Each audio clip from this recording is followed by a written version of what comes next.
မန်းမော်တပ်ထုသွင်းအတွက်တပ်ထုတူဖော်ခြင်းနဲ့လုပ်ငန်းလိုင်စင်လျှောက်ထားခြင်းကိုလက်ခံဖို့အဆင်သင့်ဖြစ်နေပြီလို့ဝပြည်နယ်ကကြေညာပါတယ်။မန်းမော်တပ်ထုသွင်းဟာမြန်မာနိုင်ငံရဲ့အကြီးဆုံးတန်ဖြူထုတ်လုပ်နိုင်တဲ့မိုင်းတွင်တစ်ခုဖြစ်ပြီးမြန်မာနိုင်ငံတဲကကိုပိုင်အုပ်ချုပ်ခွင့်ရဒေသဖြစ်တဲ့ဝပြည်နယ်ထဲမှာတည်ရှိတာဖြစ်ပါတယ်။စီမင်းစည်းကမ်းနဲ့တဘာဝပတ်ဝန်းကျင်စမ်းစစ်ဖို့ဆိုတဲ့အကြောင်းပြချက်နဲ့2023ခုနှစ်ဩဂုတ်လကတည်းကရက်ဆိုင်ထားခဲ့တဲ့အဆိုပါတပ်ထုသွင်းဟာကမ္ဘာတန်ဖြူဈေးကွက်အတွက်ကြက်ရိုက်ခတ်မှုတွေနဲ့အတူလုပ်ငန်းတွေပြန်လည်စတင်နေပြီဖြစ်ပါတယ်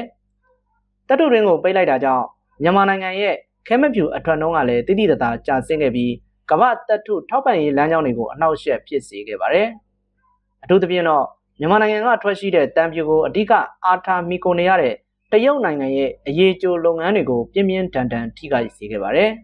။တရုတ်နိုင်ငံကကမ္ဘာအကြီးဆုံးတန်ဖြူသုံးစွဲတဲ့နိုင်ငံဖြစ်ပြီးမန်းမော်တပ်ထုတွင်ပိတ်သိမ်းပြီးတဲ့နောက်ပထမ9လအတွင်းမှာတန်ဖြူရိုင်းတင်သွင်းမှု26%ကျဆင်းခဲ့တယ်လို့ရိုက်တာသတင်းရဲ့ဖော်ပြချက်အရသိရပါတယ်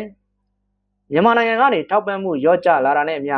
တရုတ်နိုင်ငံရဲ့ခဲမဖြူထုတ်လုပ်သူတွေဟာအစားထိုးကုန်ကျန်းတွေရရှိဖို့ရုန်းကန်ခဲ့ရပြီးဈေးနှုန်းမတည်ငြိမ်မှုတွေကိုအဆက်မပြတ်ဖြစ်ပေါ်စေခဲ့ပါတယ်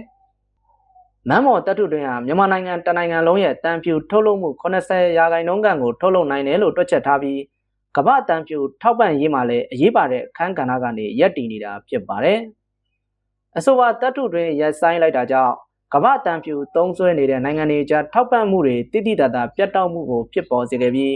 အဖိုးရန်တပ်ထုလဲလှယ်ခြင်းရောင်းဝယ်ခြင်းတွေကိုလုပ်ကင်ပေးနေတဲ့ကုမ္ပဏီတစ်ခုဖြစ်တဲ့ London Metal Exchange LME မှာလည်းတန်ဖြူဈေးနှုန်းတွေမြင့်တက်ခဲ့ပါတယ်။တပ်ထုတွင်ပြန်လည်ဖွင့်လှစ်ကြောင်းကြေညာပြီးတဲ့နောက်ရောင်းလိုအားတွေမြင့်တက်လာပြီးတန်ဖြူဈေးတွေလည်းကျဆင်းလာမယ်လို့ကုန်သည်တွေကခန့်မှန်းနေကြပါတယ်။ဒါပေမဲ့လုပ်သားအင်အားတွေကိုပြန်လည်စုစည်းဖို့စီးမြင့်အသစ်တွေနဲ့လိုက်ရောညီထွေရှိစေဖို့နဲ့လုပ်ငန်းလည်ပတ်မှုစွမ်းဆောင်ရည်ပြည့်ဝစေဖို့အတွက်ကတော့လနဲ့ချီပြီးချိန်ယူရမှာဖြစ်တယ်လို့စက်မှုလေ့လာသုံးသပ်သူတချို့ကသတိပေးထားပါတယ်။မန်းမော်တပ်ထုသွင်းကိုပြန်လည်ပွင့်လိုက်တာကတပ်ထုထောက်ပံ့ရေးလမ်းကြောင်းတွေကိုတည်ငြိမ်မှုတချို့ပြန်လည်ရရှိနိုင်တယ်ဆိုပေမဲ့ဝအာဏာပိုင်တွေရဲ့တပ်ထုတူဖော်ရေးဆိုင်ရာစီးမြင့်ပြောင်းလဲမှုတွေက